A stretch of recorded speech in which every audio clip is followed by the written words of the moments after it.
Hello, everybody, and thank you for invitation and for the chance to be present here. And I'm very glad to see all you here, and you are in the beautiful country, in the beautiful city. I really enjoy it. Today I prepared to speak about mechanism of rTMS. So I want to show you in very clear way how it works. I am in the field for more than 20 years. So many years ago, I started to learn rTMS, and I had a chance to be a member of the teams, several teams which developed different TMS machines and different EMG machines. So I'm familiar with this technology from inside. And also I had a chance to visit many rTMS practices around the world. I saw how people do and use rTMS on the patients in Australia, in China, in USA, in Russia, in Germany, in France. So I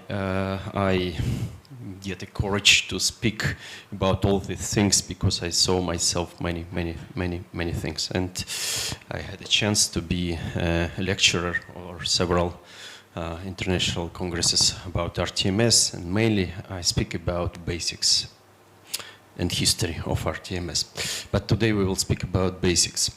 This piece is called the coil. And this coil, when it's placed on the brain, not on the brain, on the head, can induce electrical current somehow. We will see how it works, but somehow we are able to induce electrical current. And this current is so high that can fire neurons, and we can see some effects of this which we are not able to evoke with anything else, except when we directly apply electrical current to the motor cortex, but it's painful. When we do IOM, intraoperative neuromonitoring, for example, when we record motor evoked potentials in the operation room, we have a patient under anesthesia and we deliver this high current. It could be 400 volts or 1000 volts, and patient can get motor evoked potential, but you cannot do this on the awake patient. With rTMS you can, and we will see how it works. So this is big box which is contains many electronics, but main piece of this is this. This is a capacitor, very big capacitor, which collects the power from the socket and then sends all this power to the coil, and then it fires motor neurons. And let's see how it look like. I will take the coil and I will switch on the machine. And yeah, no need, I think. It's okay. Yeah, because a lot of this. Yeah. So this is a coil, and when I press this button, it produces the pulse. You maybe hear the sound. So, and this sound is artifact. So, but when I place the coil somewhere on peripheral muscle, you look at my fingers. You clearly see that fingers are moved due to this. So what happens is here I have a peripheral nerve. I excite it, and excitation waves propagate down and muscle is constricted. Same when I record EMG, actually I would put stimulating electrode here and I would have same effect. But with EMG you cannot do this. Same thing. When I deliver TMS pulse, I clearly see the movement. And it's very focused, because when I stimulate here, I have no this effect. When I stimulate here, nothing. Only when I'm exactly on the motor area, I can observe this. If I put it here, I will stimulate my legs. So it's focused stimulation, and it's absolutely painless. I feel no pain. As I told, if I put electrical stimulator, it will be extremely painful. But with this, it's painless. very clear message that I can induce electrical current inside the body without touching the body with electrode. And I can fire the neurons. What I will do next, I will try to record this activity with EMG machine, which I also have here. And I will invite Andrei, and he will be our patient today, or rabbit. So I'm putting EMG recording electrodes on peripheral muscle. So this is the abductor pollicis brevis, which is innervated by medianus, and I put one electrode on the muscle and another on the tendon or on the bone. Then I connect the ground.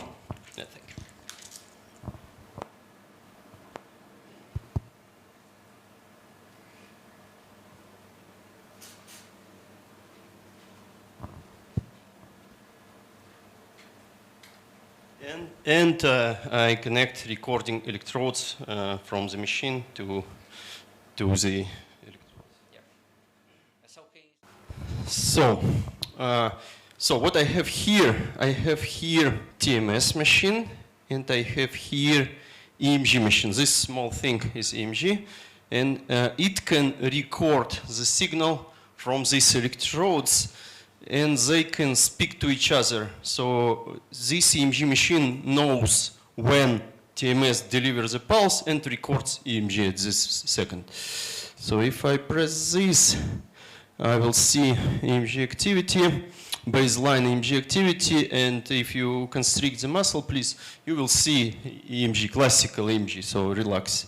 So what I will do next, I will take a TMS coil. So when I press this button again, I get the pulse. So first shot in the air always. I put 50% of maximum output, and I put the coil on the contralateral side of Andrei, and I deliver the pulse. And what you see, it's called MEP. Here is the coil. Here is the upper motor neuron and motor cortex. Here is the cortical spinal tract. Here is the lower motor neurons. Here is peripheral nerve. In this case, it's nervus medianus. Here is the muscle, and here is the EMG machine. And what I get is MEP response. It means that when I stimulate motor cortex, I can study all this tract, the conduction throughout all tract, from upper motor neuron down to muscle. And now I will do some experiments with this MEP. So it has a latency. Time from here to here is a MEP latency. And this latency in this case is 24 milliseconds. It means that you need 24 milliseconds for a wave to go from here to here. It's about 1 meter, maybe a bit more, 1 meter, 20 centimeters. He's tall, and maybe it's a bit higher. So it is his MEP. And now what I will do, I will take again the coil. And I will again deliver the pulse. And now have a look. I will deliver several pulses.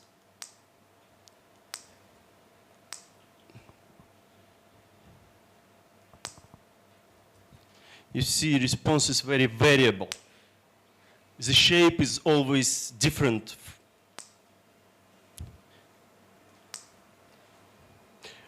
The reason is that each time when I deliver pulse, I excite different group of neurons. Because some of them are in inhibition state, some of them are ready to get activation, and it's always variable. When I stimulate here, when I record M wave during EMG, all curves are absolutely same shape if the intensity of stimuli is the same. In here, you never get same shape. Very rare. Found a spot. And I will ask Andrei to constrict the muscle. So he's constricting the muscle. So relax, relax. So this response is, I store it This is not facilitated, and now constrict. And this one is facilitated. Okay, if you compare these two, you will clearly see that it has much higher amplitude and much wider. So it, the area of this is higher. Relax, fully relax, fully relax. So this is baseline. And now you don't constrict the muscle, but you think, you close your eyes, and you think that you are constricting the muscle, but you better imagine that you see your finger and you are hardly pushing something. You imagine. And I store it. Again, you see this huge difference between non-facilitated and facilitated response. So it looks like amplitude of M response reflects activity in the motor cortex. So I can measure activity in the motor cortex by measuring amplitude of motor evoked potential. So then higher amplitude, then more activity in the motor cortex. And this activity could happen not only when we make some movement, but when we imagine the movement, we also pre-activate some groups of neurons in motor cortex. Message number 2, MAP amplitude reflects overall activity in the stimulated area of the cortex. So now we will do next experiment. Again, same thing. So this is EMG, and I will ask Andrei to constrict the muscle, and I will store this. Okay? And store. So this is baseline EMG activity, relax. This is baseline EMG activity. This is the what happens when patient just constrict muscle. And now I will deliver TMS pulse during constriction.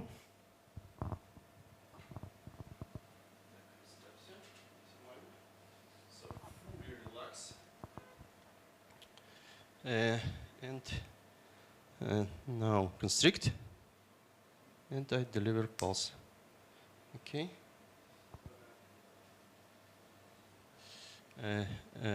Relax. Shake your hand. Yeah. That's it. Okay. Relax. Constrict. Perfect. So let's have a look on this. And it's something interesting. What you see here. So you see here, it's before stimuli, it's EMG. Then I delivered pulse, and this is the MAP, and its duration, as we saw, about 20 to 40 microseconds. And then I see flat part and EMG activity again. And that flat part is quite long. In this case, it is 80 milliseconds. It could be even longer if I would increase intensity of stimulation.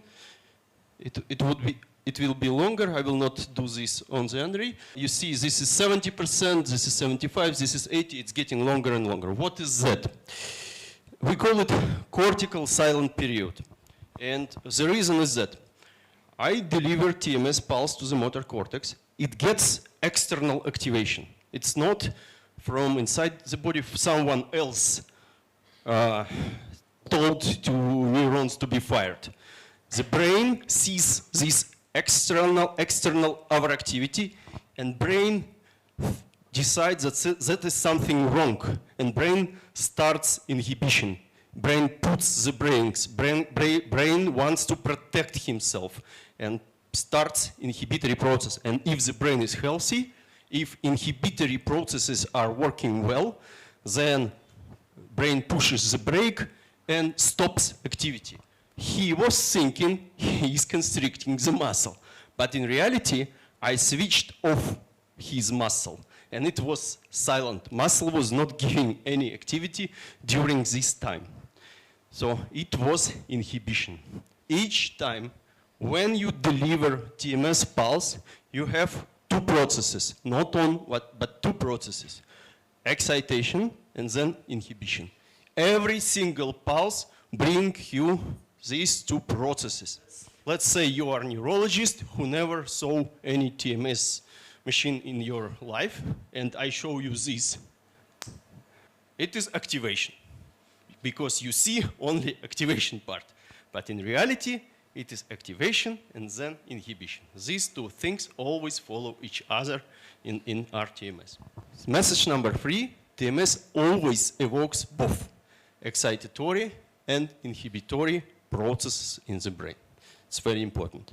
TMS can be different, there are different patterns of TMS. You can do single pulses, as we did before. You can do paired pulses. You can do continuous repetitive stimulation. I will shortly show you this just for you to know how it looks like. So when I just press the button, it gives me one single pulse. That is single pulse. I can do, for example, like this, and it's continuous stimulation. So every second it gives me one pulse. It is continuous stimulation. Also, I can do this.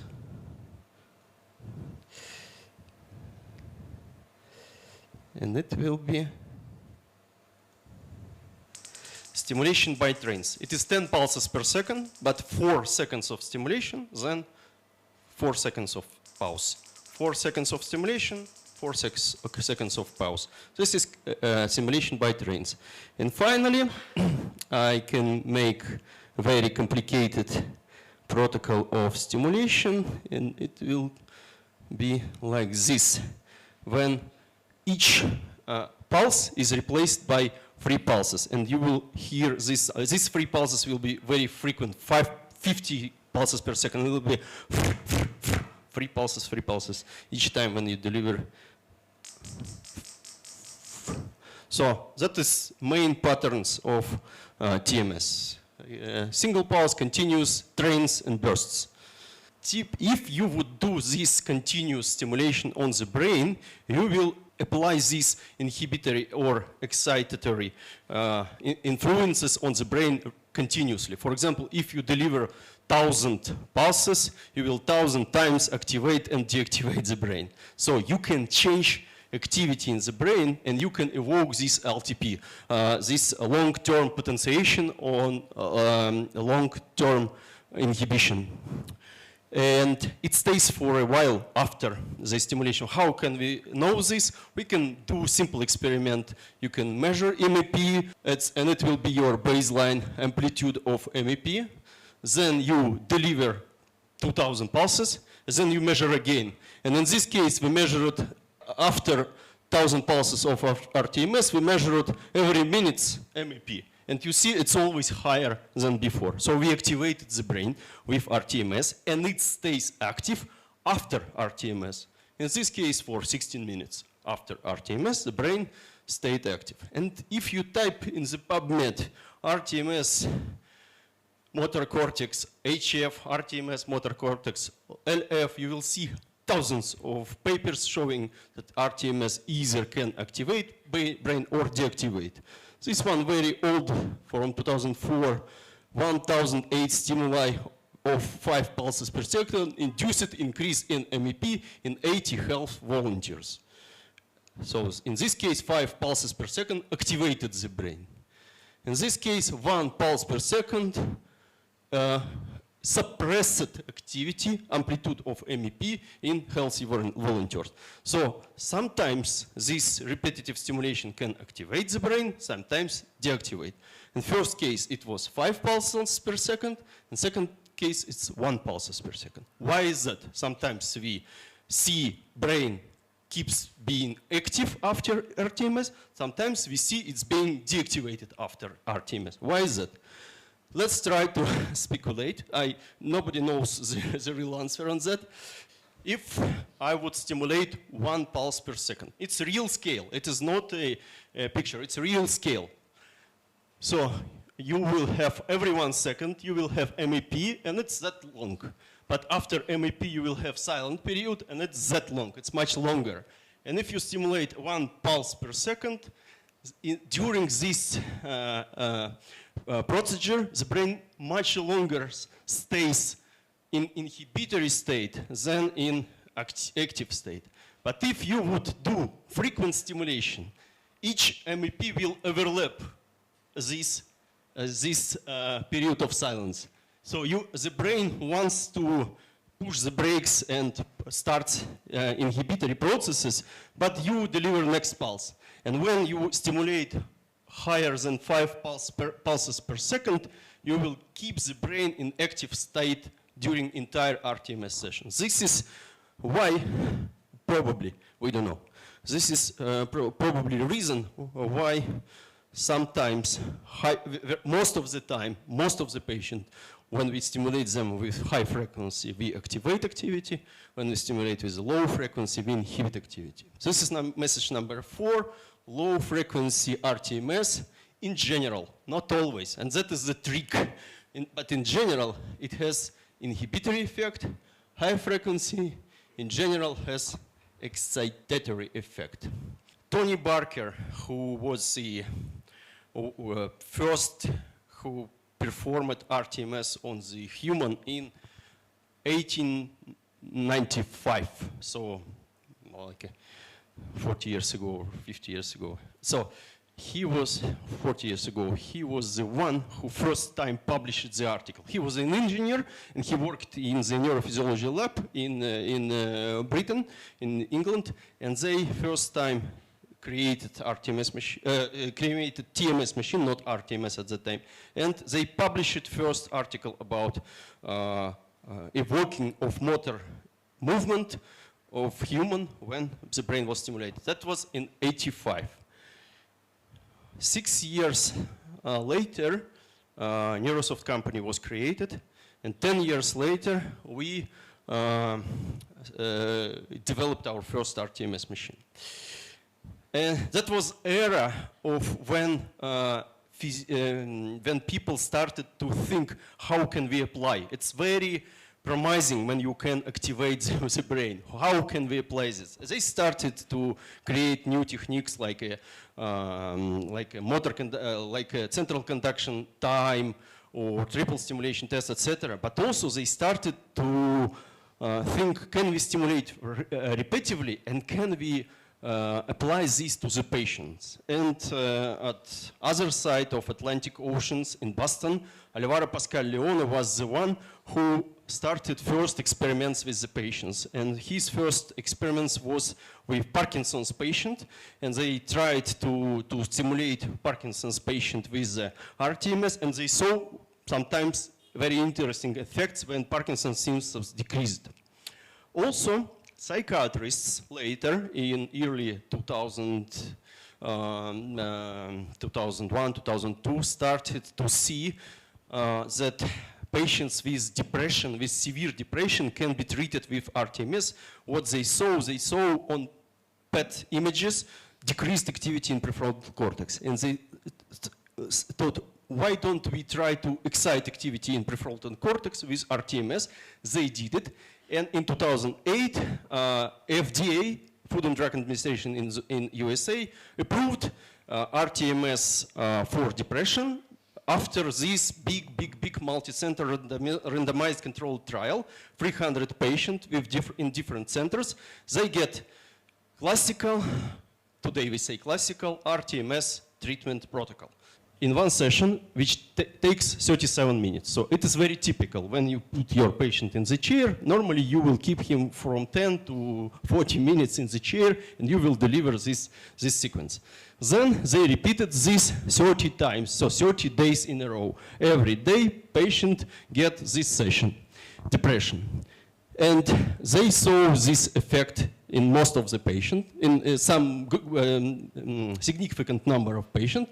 At the week 2, they started to see significant decrease of depression symptoms on moderate scale. And by the end of session, the decrease was about 50%. So about 50% of patients responded on this therapy, and the average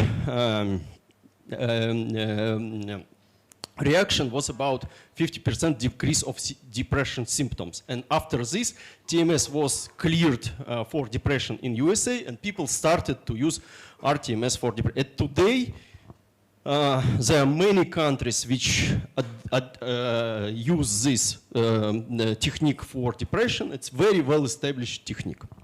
Then, same thing started to happen for other diseases. Pain, stroke, obsessive convulsive disorders, post-traumatic stress, etc. For example, if you take our country, Russia, if you have stroke rehabilitation department, by law, you must have rTMS machine for motor stroke patient rehabilitation. If you don't have rTMS machine, you will not get license for your rehabilitation department. If you take, for example, China, in China, there are several thousands of rTMS machines, and most of them are used for stroke. If you take Germany, you will see 50-50. 50% of rTMS practices will do psychiatric patients, and 50% will do neurological patients. The situation is different in different countries, but majority of rTMS machines today, my estimation on the planet, we have about 30,000 rTMS, working rTMS practices. It means right now 30,000 patients are being stimulated around our planet in this second.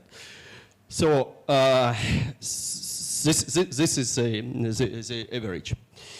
And one practice in a day can take, in average, again, from 5 to 100 patients. I saw practices in China which really can do 100 patients per day. They do 3 minutes ITBS for this patient, and they can do 100 patients per day. But average, very average, 10 to 15 patients per day in the practice. TMS is a well-established tool to treat depression, stroke, and some other diseases. It is already reality of today that rTMS is a not only scientific tool, but real clinical tool. We were able to record MEPs from motor cortex, and we know what happens in motor area of the brain. But maybe in some areas of the brain, when we are stimulating them, something different happens. We don't know, because MEP, motor area is good because it brings the movement, and we can measure the movement. Let's see what will happen if we record EEG during TMS. And again, we see that the activity in the brain during TMS is changing not only in the site of stimulation here, but it also changing in other sites. It means that when I deliver one TMS pulse, I stimulate not only the area which I am stimulating entire brain, but different processes happens in different areas. And the question is, what are them? Because we want to know what we are doing. We can go to this concept of networks in the brain, and it's very popular now. It is tractography, which tells us, for example, that if we are stimulating prefrontal areas, it has very strong connection to limbal areas, for example. Or if we are stimulating visual cortex, it has very strong connection to these areas, etc. The concept is that the brain is a network, and when you are stimulating one node of network, the other nodes network are also stimulated, and the effect depends on these connections. So when we know this connection, we can know this effect. And one of the interesting connection is that showed on this article from Gricius 2008. It shows that subgenuine cingulate activity is higher when depression is more severe. This is duration of episode of depression. This is a subgenuine cingulate activity. So then more activity here than severe depression. But in TMS, we are stimulating prefrontal area. We are not stimulating here. The answer is simple. There is connection between DLPFC, dorsal left prefrontal cortex, and subgenuine cingulate. And when we are stimulating here, in fact, we change activity here. This is not responsible for mood regulation. This is responsible for mood regulation. So we stimulate one area, but that effect goes in other area. Same thing happens in stroke. We have this concept that left M and right M have negative coupling. So when you increase activity at the right, it have influence on the left, and left is being deactivated. It's basic physiology and opposite. And in stroke, what we have affected area, which could be cortical, subcortical, or somewhere else, but it affects contralateral side, and this is area deactivated. What we want to do, we want to activate this area to treat the stroke. But we don't want to stimulate here because it's not safe. It could evoke seizures. We will decrease activity here, and through this negative coupling, we will increase activity here. And this brings us to message number 6, that stimulation of one area of the brain leads to changes in other area of the brain. So each time when we stimulate one area, in pain, for example, we stimulate either motor or prefrontal, but the target is much deeper. So I have much more things to say, but I think it's enough for today, and we can make some practice. Okay, thank you very much.